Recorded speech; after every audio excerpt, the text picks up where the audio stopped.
Welcome to the Dignity of Women, where we dig deep into the vocation and dignity of women in the church in modern times and as an answer to the call for a new evangelization. I'm your host, Kimberly Cook. Joining me today is Emily Stimpson Chapman. Emily is a wife, mother, and best-selling Catholic author of over dozens of books, including The Story of All Stories, Letters to Myself from the End of the World, The Catholic Table, and These Beautiful Bones. Emily's newest books include Around the Catholic Table and Sacred Wine, The Holy History and Heritage of Catholic Vintners, right? I Vintners. didn't pick the title. I wouldn't have put that in the title. You can also find her in a rambling old house in Steubenville, Ohio, where she and her husband Chris are raising three young children, ages 7, 5, and 4. Thank you so much for being with us today, Emily. Oh, thanks for having me, Kimberly. It is so nice to get to see your face and talk to you.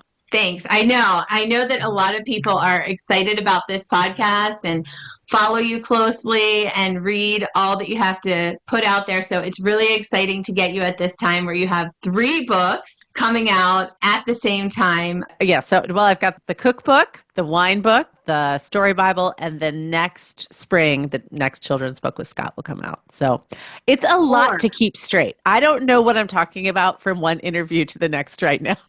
So, Right. Oh, like, that's what was amazing. the topic again? I don't know. Emily, you are a prolific author who has published theologically grounded books for Catholics in various walks of life, from how to live more fully to how to prepare for death. One of your recent releases, which you say is your favorite, is Around the Catholic Table, which is so much more than a cookbook. I found it to be a fitting extension of the pattern theme of hospitality throughout your work. Tell us why this is your favorite book and what the mission of hospitality has meant to you throughout your work.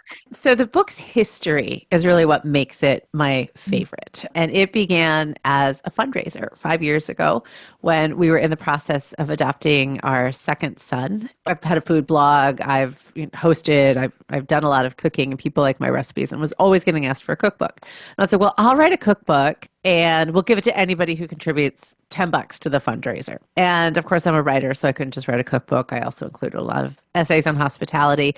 And it was so successful. People loved it. And they started saying, well, could you just do a hardback version? Do a hardback version. I don't want the e-version. But then COVID happened and we had adopted our first son and then we adopted two more babies within 7 months, 8 months of each other. I was just lucky I knew my name. So there was no time or space for turning it into a hardback. But last year, some space did open up and it was the cookbook that we did 5 years ago, but so much more because I've went from being a mom of one to a mom of three. It's nice. It's just, I love being able to talk about food. I think food and hospitality matters so much in our increasingly insane, busy, lonely culture. And so encouraging people to open up their homes or sit down with their family and making it easy for them to do that, both with thoughts on hospitality and really yummy, easy recipes. It's really rich because one of the things you have on one of the first pages is this quote that I really liked that distinguishes entertaining and hospitality. And so it says, entertaining is about impressing people, hospitality is about loving people, entertaining is about you. Hospitality is about others. That really hit me because I never really saw myself as much of an entertainer. I mean, I love having people over, but it's exhausting for me to think about cleaning the house and having it perfect. And then I also hate whenever you host an event and you feel like you never actually talk to anyone, like you're flitting from one person to the next. And at the end of the night, you're just so exhausted. All you can think about is all the dishes you have to clean. So that idea of entertaining is exhausting, and a lot of us don't find it life-giving. So when I was reflecting on this quote, that's not hospitality. Hospitality isn't about needing to have the perfect house or the perfect, it really is just about welcoming the other and loving them. To me, all of a sudden I saw the theology in hospitality, bringing people into your home without the stress of the entertaining part of it. If you went on, even in that paragraph right after, you said each of us has something to offer one another. Now, again, that struck me because, and you harped on this with the loneliness, especially since COVID, our world has taken a big turn of isolation. And I see that many of us don't feel like we have anything to offer anymore. And maybe that is one of the reasons that the doors do stay closed. You said, and what we have to offer doesn't depend on how big our house is, how clean our floors are, or how fancy our cooking is. It depends on our willingness to let people into our home, to be real with them and love them where they are. Yeah, I mean, each of us is created in the image of God. We image God in a way that nobody else does. Like you image God in a way that no one else ever has, ever will. I image God in a way that no one else ever has, ever will. And so like what we have to offer people is that glimpse of God that they'll never see again. Like there's this unique gift in each of us. And especially when we're talking about women, we also have the ability to see the unique giftedness of the other. Like that's one of the special, sort of the feminine genius, one of those qualities. We can see the particularity of the person. We can see what makes them strong. We can see what makes them struggle. We can see what, how they image God uniquely. And so to use our gift of really recognizing the person and acknowledging the person and imaging God back to them, like that's what we were made for. We were made for communion. We were made to give ourselves to another, give our attention, our time, our cooking, our home, give ourselves to another, and in return receive, learn who they are, hear how they're struggling, hear what makes them joyful. Like that is such a beautiful act of communion. And every one of us has the ability to do that when we invite someone into our home and sit down with them and really pay attention to them and not the dishes piling up in the sink and not the dust bunnies that we never got to cleaning up underneath the dresser. They're like it's like that doesn't matter. What matters is attention. And when we give people our attention and really receive who they are, that's one of the very best gifts you can give anyone in this lifetime.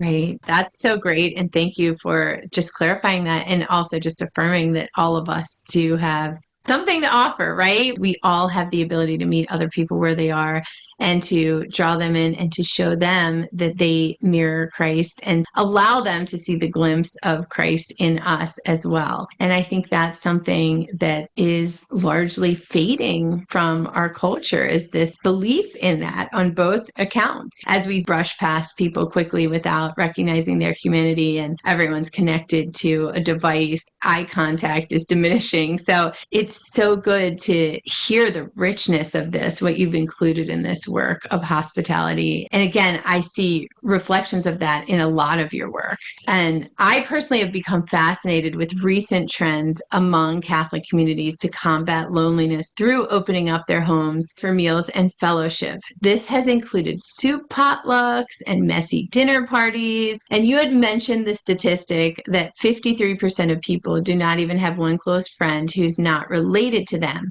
the kind of friend who knows their greatest faults and loves them anyway. But the idea of opening up your home is not novel to you. In fact, while most people find their single years some of the most lonely and depressing, you were having Thursday night dinners that created lifelong friendships.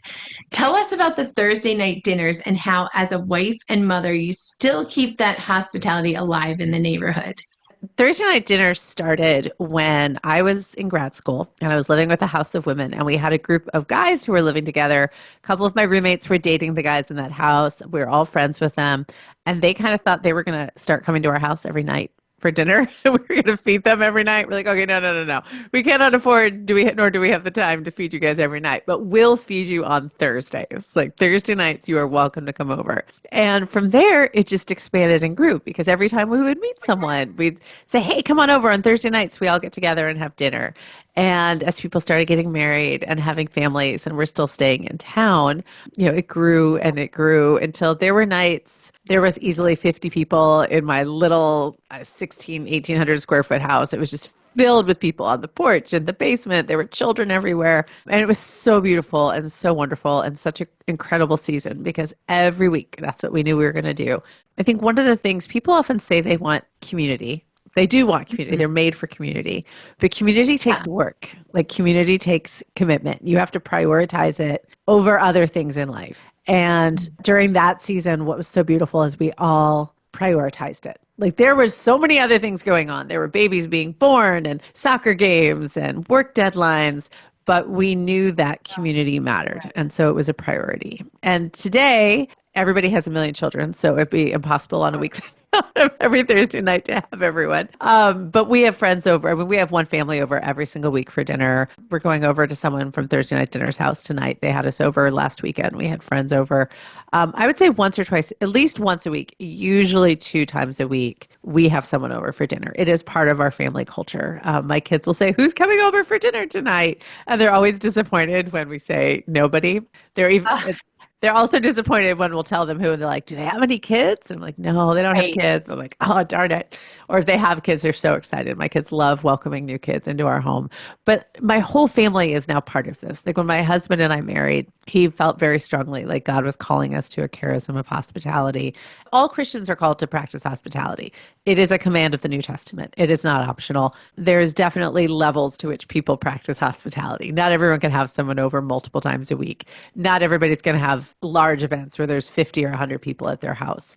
We do feel capable of doing that. And so that's been a part of our family from the beginning. And my kids are in on the game. You know, they want to give people tours. They want to offer people things to drink. They want to share their toys with little kids. So it is a whole family affair that sort of continues the spirit of Thursday night dinners, even though most of those friends are no longer here. Or like I said, if we did it every week, we'd probably have 100 people over to the house every week. And even that is a little too much for me. I cannot do 100. Right. I can't do 100 people every week. So Does this work you just kind of cycle through, or are you kind of knocking on the neighbor's door sometime and inviting the little old lady down the street? Or how does it work? How do you discern where you'll be or who you'll have or how you cycle through that? I mean, we're in Steubenville, so there's no shortage of people you want to have over for dinner. Like we can have someone over for dinner every single night of the week here. We have the same family over every week. So there's a family, our friends, the Stapletons, are here every Monday night. And it just happens. Sometimes it's a spontaneous, my friend drops, comes over for a play date. And I'll be like, "Hey, why don't you guys just stay for dinner?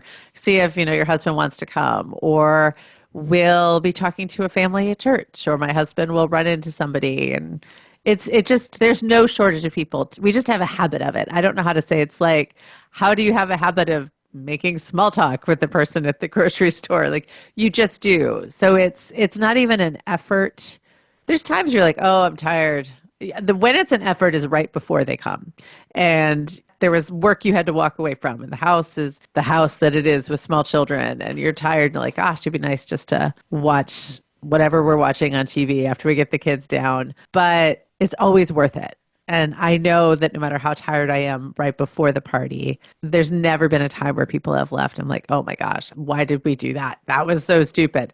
I'm always glad to have people over. It's just a habit of sociability at this point that is so second nature to my family. We actually have to work to find nights where it's just us. It's just quiet. We're like, "Okay, we really need to find a night where we can like have nothing on the schedule." That takes more work at this point. Yeah, you had a quote that said, "Rootedness is rare and phonetic busyness defines modern life." So it's interesting to see how your whole family has taken to that, is living that out, even your little children that maybe don't understand at this point, but they do understand how to gift themselves to others. As a family, adopting that culture within your four walls, and that's something that they're going to bring out with them into the world. I think that is a lot of people's question, is how do we instill this in their kids so they do become the kind of people that bring that mission out into the world that is becoming more and more busy and less rooted and more hungry for human interactions. So that's the beauty of all of this, of the hospitality, of the theology of the body that you talk about, and of a lot of the themes of your work. So I think for your kids, obviously you want to model it, but in order to model it, you have to simplify other things in your life. And so, you know how you were talking about people don't feel like they have anything to give? And I Yes. think in some ways that's true on one level, is that people are so depleted. They are so overscheduled. They're working longer hours. Their kids are in so many activities all at the same time, like multiple sports, multiple lessons. Nobody's at home because everybody's running out. You're not eating dinners in the home with your own family, let alone inviting other people to join you. And so the home then becomes this place of refuge and retreat and rest from the frenetic busyness of the world. And our family lives things a little differently. So we're very limited with the other outside activities that we do. Like The boys play soccer. That's it. There's nothing else. We don't have like dance classes and gym classes and music classes. We're very simple. We moved to a town where everything is 5 minutes away, so we're not stuck in traffic all the time. My husband and I have chosen to work in a way that we're not traveling, we're not away from the family a lot. So we have a lot more to give because there is already rest and simplicity and a less frenetic craziness to our schedule. And so we can say, yes, let's have this family over. Yes, we're going to be here. So let's invite them. It's so much easier to do that when you're not racing all the time and your life is jam packed. And I think that's one of the reasons not only that people don't have the energy to invite people, they invite people and nobody says yes because everybody's got so many games and so many activities. And it's just, there's no space to build community outside of these temporal relationships. We're chatting at dance class, we're chatting on the soccer field, but that's a whole level of intimacy than coming into the home on a regular basis and really paying attention to people and serving people and exercising that ministry. So I think if you want your children to do it, you've got to model it for them. And if you want to model it for them, you have to consciously choose to slow down to the point that you can model it for them. And the rewards are so deep from that. My dad died 2 years ago, and my mom has Alzheimer's disease. And she won't remember you've seen her, 3 minutes after you've left. But the friends that my parents had when I was growing up, friends who we were always going over to their house for dinner, they were coming over for our house for dinner, like deep, deep friendships. Those friends are still showing up for my mom. They're showing up every week to spend time with her and love her, even though she can't love them back the way she used to, even though she won't remember that they were there. And you don't get that kind of thick community from quick conversations on the soccer field or at dance class or over the office cooler. Like you get it from a slower life where community is intentionally chosen and you're opening up your home and being vulnerable to others and you're giving and receiving. Like that's where the kind of thick community that walks with you through the long, dark years of your life comes from. I know my husband and I were reflecting on our parents' generation where there were always like card nights. Your parents' friends were very much a part of your weekly life. There was always this community. And it's interesting because in our generation, that has really gone away. That's not the norm anymore. It has to be so much more intentional because, like you said, of the busyness. I'm living in Northern Virginia, even though we're in one of the best Catholic dioceses where there's, again, so much offered. You could do something every night that is related to the faith.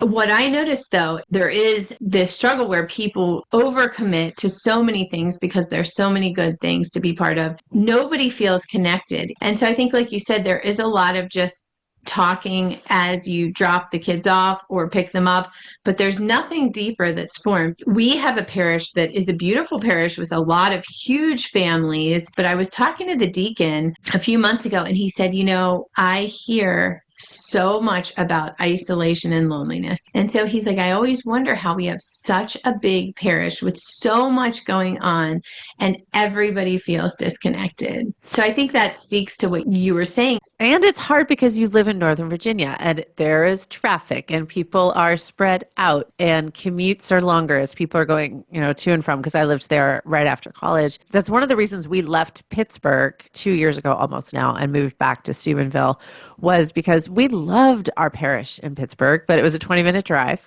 and we loved our friends there. But that was often the only time we saw them was on Sundays. Our school was an hour away that we were going to. We were going to a homeschool hybrid there.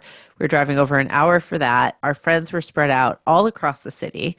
And so there was no simple play date because you're like, well, I've got to make sure we get out before rush hour traffic or the 20-minute drive is going to become an hour and a half long drive. And then it's going to be dark and I don't like to drive after dark. So how do we do this? And moving back to Steubenville, we're like, okay, everything gets shrunk. We go to a school that's 3 blocks away. We walk to and from school now. One of my best friends in town just lives a couple blocks away. There's so many families and friends on the street. My kids just can play with kids in the neighborhood. the structure of life here, we decided was going to be more conducive to living the kind of life and giving our kids the kind of life that we thought was best for them. And not everybody can up and move to a small town, but that really is one of the uphill battles you're facing in an area like Northern Virginia, unless you can find a small pocket of people who are like, all right, we're going to live in this neighborhood and we're all going to go to this school, or we're going to have a homeschool co-op that meets, here within our neighborhood area. Like that kind of intentional community. I mean, it's rare and it's hard to find. And not everybody can do that. But you can look for ways. Like you can look for the neighbors on your street. But it's hard. Like in Pittsburgh, our neighborhood, I was the only mom home during the day. There were Right. no moms, and not just during the day. It was like everybody left for before school care at 7 a.m, and they didn't get home from aftercare or sports until 5 or 6 at night. And then it was eat dinner and go to bed. It was so isolating. It was so isolating. Even though it was a beautiful house and a beautiful neighborhood, I was just incredibly lonely. Yes. Yeah, I think a lot of people just drudge through with that. I know for us, and you're familiar with the area here, but you can't get anywhere under like a half an hour, 45 minutes. And Yeah, my kids are very used to driving in the car. You're exactly. driving, you're driving, And so how do you pop over to someone's house who lives 45 minutes away? How do you no, borrow eggs from somebody who's 45 minutes away? It's really, exactly. really hard. Like the structure of modern society is such that it works against community and really pushes people into lonelier and lonelier states of being. And so to find ways to push back against that requires a lot of effort. Right. Okay. Well, thanks for that at least. There's that affirmation. It does take effort and intentionality. So the mission to love was clarified so beautifully in your book, These Beautiful Bones and Everyday Theology of the Body, which I loved. In his Theology of the Body, Pope St. John Paul II taught us the significance of our spiritual parenthood as mothers and fathers, and that man was created for communion, which we've mentioned several times. What is the spiritual parenthood that he was uncovering in the mystery of our femininity and masculinity? And how do women and men practically live that out in the world? John Paul II says that spiritual parenthood is really that's what everyone was made for. So physical parenthood is the sign of the interior reality in each of us. Like men are called to be spiritual fathers, men are called to be spiritual mothers. And our physical motherhood and fatherhood reflects that. It shows us, it kind of gives us a base point. Yes. So John Paul II tells us that the body expresses the person, which is just a way of saying that the body makes visible the invisible. So it reveals the invisible truths of who we are. And so that's why looking at physical motherhood and physical fatherhood is a great way to understand what it means to be a spiritual mother and to be a spiritual father. And so male fatherhood, like it, especially the beginning point, because sex is like a bell curve. There's feminine traits, there's masculine traits, but everyone possesses them differently. And it's, you're a woman because you're a woman, you're a man because you're a man. But there are these tasks like where sexual difference makes the biggest difference is in the conception of new life. Like that's like where you see the man can only do what the man can do, and the woman can only do what the woman can only do, and there is no bell curve. There is just this is what is. And fatherhood is initiative. It's generative. It's engaging. It is the man going out of himself in an active, engaged way. Women are receiving. They are receiving the gift of new life. John Paul II calls it creative. The life of the child is created within the woman. It's interior. It is so focused on the particular child within her, where she's nourishing and nurturing life. So I think spiritual fatherhood at its core basis is engagement. You're engaged. You're helping. There is always the aspect of defending and protecting and providing, but women are also defending and protecting and providing their baby in the womb. So that's language the church has used for a while that I think is actually doesn't hold up to an analogy. It's like everyone was like, oh, the father provides. I was like, but the woman's nourishing the baby with her placenta. Like she's providing a whole lot to the child. And have you ever met women and how protective they are of their children? Like mama Think of the bears central. right. Yeah. So the whole protect and provide, I'm like, everybody protects and provides if you have a child. But the father's engagement is so fundamental. And I think men who are engaged in the world. They are engaged at work. They're engaged at church. They're engaged at home. If you don't have that active, present engagement of a father, you see, the sociological data just shows you this chain of consequences that follow. And you can have that engagement be unhealthy. So that's like where what John Paul II calls machismo, where men are dominating. So that they're not engaging, they're dominating, or they're passive. There's sort of a weakness to them. They're not engaged. They're just letting things happen around them. Like the sitcom father we hear about. Right. Like if a man is going to be a spiritual father, he has to be engaged. He has to be active. He has to be going out of himself to serve the other person and teach the other person and protect the other person. Women, it's that receptivity where we are receiving the gift of another. Like we are seeing who the person is in all of the particularity and providing them with the love and attention and focus that a mother provides her child with. And you see that errors with women, like where we become catty and exclusive, like we're not receiving, or we become manipulative. Men dominate, women manipulate. And it's using our ability to see the person almost against them to get our will instead of their own. And so healthy receptivity, like receiving the gift of the other, seeing the gift of the other, loving, appreciating, encouraging, like those are the fundamental acts of spiritual motherhood that kind of reflect those fundamental acts of physical motherhood. That's great. Yeah, you mentioned John Paul II's quote, become what you are, which sounds funny. What am I, right? But you explained that we are the original blueprints of how we are to love, and that is found in the body. Those blueprints of who we are and how we are to love is found in our body, and that the dignity of the human person is our task, which sounds really big and daunting to bring that to others, to bring that to light in a world that is so confused in that area as well with masculinity and femininity. It's our mission, again, to see this as a mission to bring to life that blueprint of who we are, the masculine and the feminine, the spiritual motherhood and spiritual fatherhood. I think more so than the physical motherhood and physical fatherhood, because, that is something that can be done without really living up to your spiritual motherhood and fatherhood. People can generate children without really, like you said, engaging the spiritual or awakening their spiritual motherhood or fatherhood, or being aware of the gift that they have in that, not only for their own children, but for the entire world. And that people are also embracing that motherhood and fatherhood in their single years, that's also relevant. And if they're consecrated, John Paul II really showed us that motherhood and fatherhood is really who we are as men and women. It's not when you become a physical mother or father that begins somehow. Ironically, you can be a generative mother or father and really be lacking in your awareness of your spiritual motherhood and fatherhood. Yeah, no, we often talk about spiritual parenthood like it's a lesser form of parenthood or plan B. It's the consolation prize we hand out to people who can't have physical children of their own. Like, well, I know you can't be a mom, but you can be a spiritual mother. But that's not how the church sees it. Like, spiritual parenthood is what we are all called to be. It is the plan A for every single person. Like we are all called to be mothers. We are all called to be fathers in the spirit. And then physical motherhood and father can teach us about spiritual motherhood and fatherhood. It may be the way that we get people who we exercise primarily spiritual parenthood over.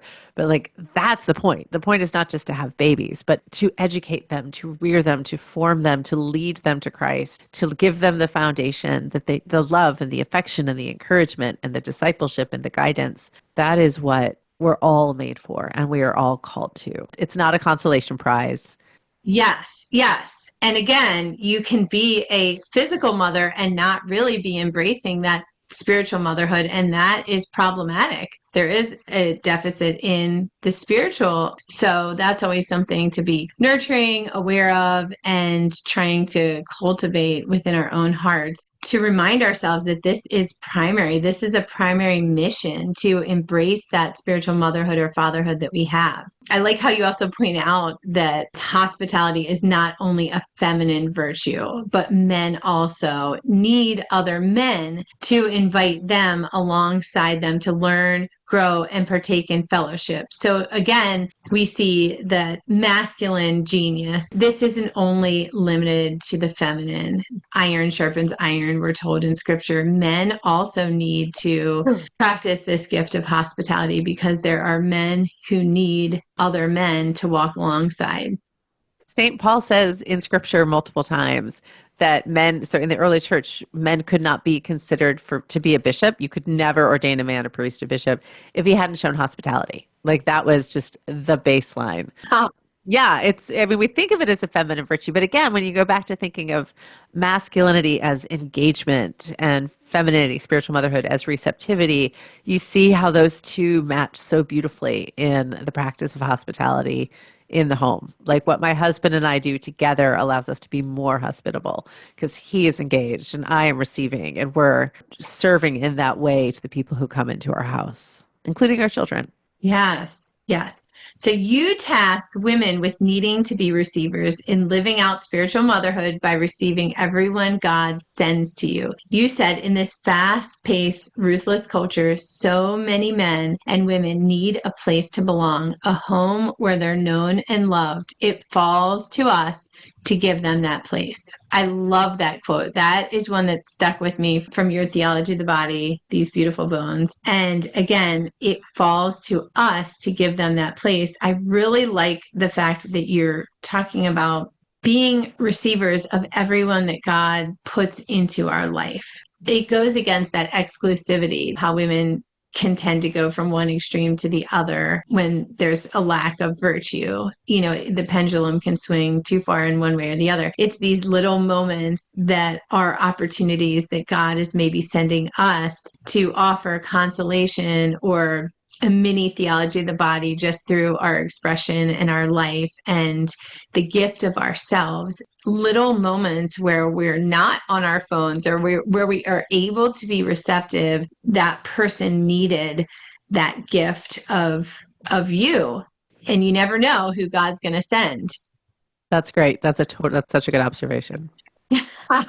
Yeah. So, any final words from you on these books that you've put together, on all of these thoughts of how theology of the body and hospitality has formed your family? Obviously, you've shared a lot about how you and your husband discerned that this was a gift that you were both called to give. How would you advise couples to discern what God's giving them? Maybe they feel called to very different things. How can they cultivate a shared gift within the home?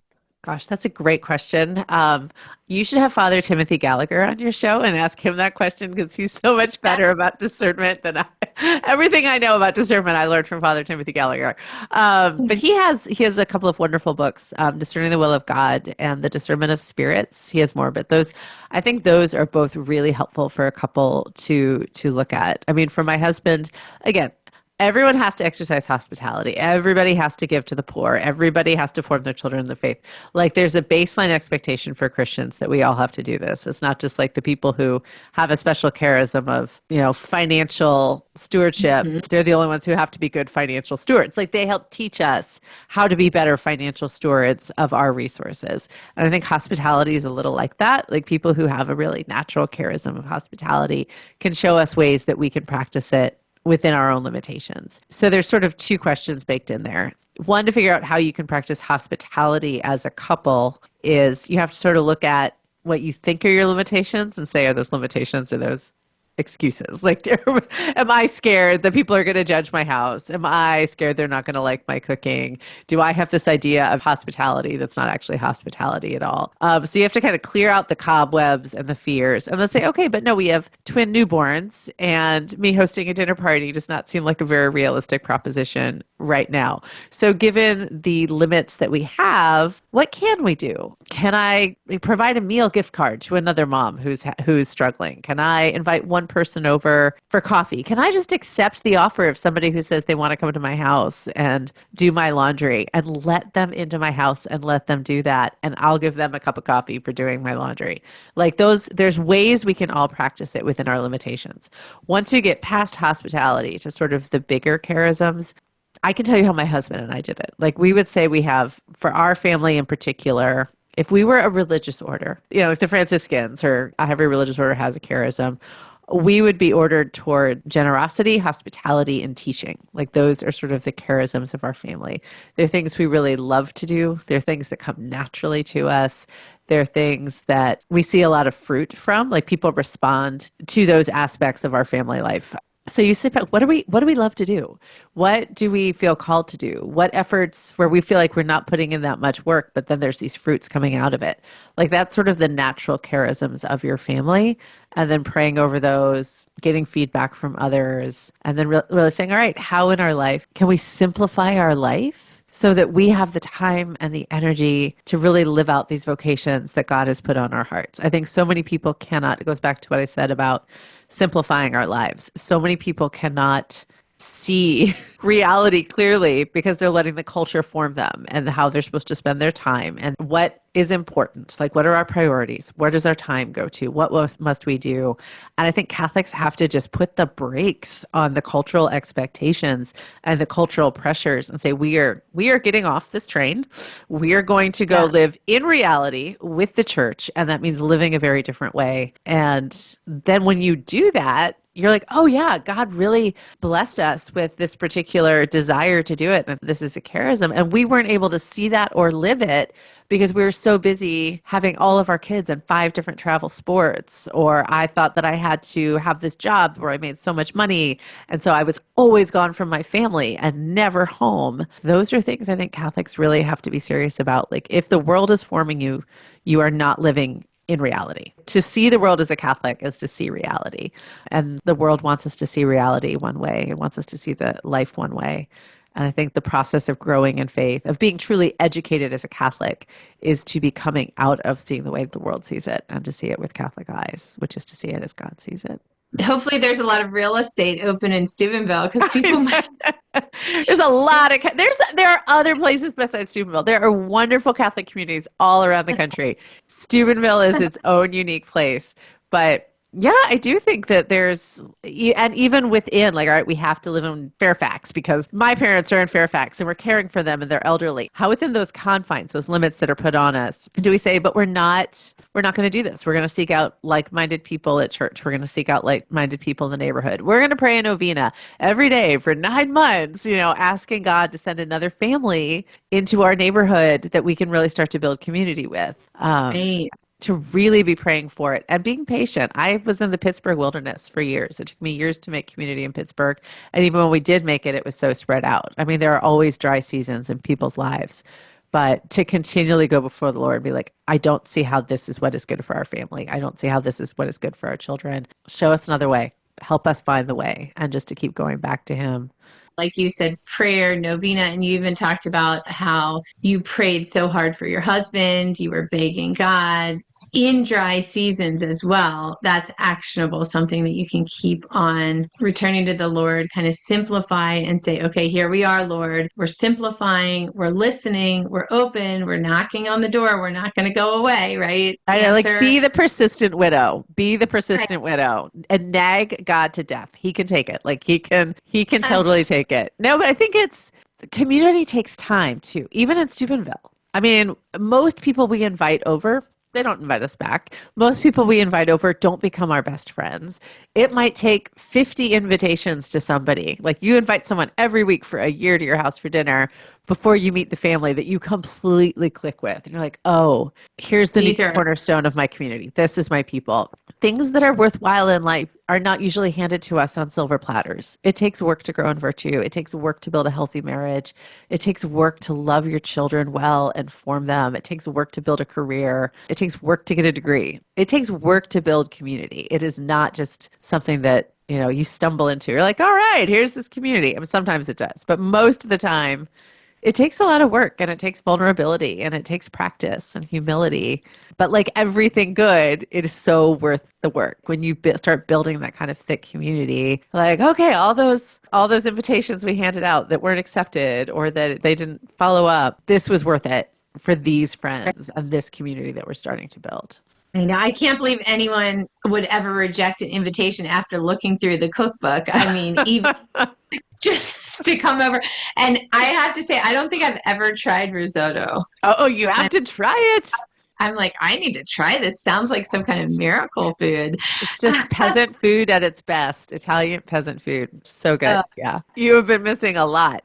So anyway, I'm excited to start implementing not only these recipes, which is always helpful because it's so hard to be creative and have new ideas, but also just all of the theology that you wove in there. And thank you for your vulnerability and sharing about your family and the adoption process. You do such a beautiful job of not only connecting the nourishment of food and being able to share that and how that's part of hospitality, but then also with the Eucharist and how Jesus is our food for eternity, food for our soul. And you've been very open about your own struggles with food in the past and eating disorders and then the healing from that. It's so beautiful to see God take you full circle from struggling with food to now really promoting a cookbook. It's ironic in a way, but in a beautiful God sort of irony, right? Now you're somebody who's giving recipes to others and showing others how to embrace and love food and see Jesus through food and as food, and to see hospitality as an extension of our family formation and our family life culture. Your whole journey has been a real witness. There's this richness to embrace. It's all rooted in Christ. Well, thanks so much, Kimberly. So we'll see. God, I always say God does all the work and I just get to go along for the ride. It's one of the ways he humors me. He's like, come on, Emily, I'll let you write everything, but I'll do all the work. I'll do all the work. So it's great. Well, Emily Stimpson Chapman has been our guest. Please go check out all of her new releases that are coming. Thank you so much for being here with us and sharing your heart with us, Emily. Thanks so much for having me, Kimberly. It was great to talk to you.